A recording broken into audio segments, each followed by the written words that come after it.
December 12 வெளியாக இருக்கக்கூடிய நம்ம அனுபமா அவர்களுடைய லாக்டவுன் திரைப்படமானது போஸ்ட்போன் பண்ணப்பட்டிருக்கு. ஸோ இதை அந்த படத்தோடைய ப்ரொடக்ஷன் ஹவுஸான லைக்கா ப்ரொடக்ஷனை அஃபிஷியலாக அவங்களோட சோஷியல் மீடியா பக்கத்தில் ஒரு போஸ்டர் மூலிமா வந்து ஷேர் பண்ணியிருக்காங்க. ஸோ லைக்கா அப்படின்னு சொல்லும் போதே என்ன பிரச்சனை அப்படிங்கிறத நான் சொல்கிறதுக்கு முன்னாடி உங்களுக்கே தெரிஞ்சிடும். ஸோ ஃபினான்ஷியல் கிரைசிஸ் தான். ஆனால் செம்மையாக இருக்குதுங்களா, லாக்டவுன் படத்துக்கே லாக்டவுன் கொடுத்துட்டாங்க, அதாவது போஸ்ட்போன் பண்ணிட்டானுங்க பாருங்கள். ஸோ இதுக்கான காரணம் என்ன அப்படின்னா, நம்ம லைக்கா நிறுவனம் வந்து இந்தியன் 2ன்னு ஒரு படம் வந்து எடுத்தாங்க. அந்த படத்தின் மூலிமா ஒரு மிகப்பெரிய அடி அந்த நிறுவனத்துக்கு வந்து விழுந்தது.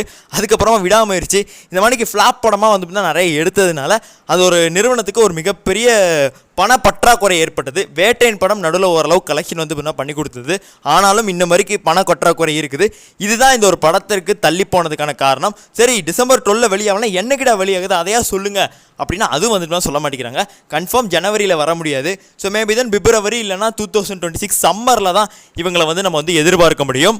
ஸோ இது அனுபமா ஃபேன்ஸுக்கு ஒரு மிகப்பெரிய ஏமாற்றம் தான் சொன்னோம். லாக்டவுனோட ட்ரெய்லரையும் நான் இப்போ தான் வந்து பார்த்தேன். உண்மையிலே நல்லா இருந்தது, நல்ல கான்செப்ட். அந்த கொரோனாவை பேஸ் பண்ணி பண்ணியிருக்கலாம். ஸோ கொஞ்சம் வேகமாக ரிலீஸ் பண்ணணும்னு சொல்லி லைக்காட்ட ரெக்வஸ்ட் வச்சு இந்த வீடியோ முடிச்சுக்கிறோம். நன்றி, வணக்கம்.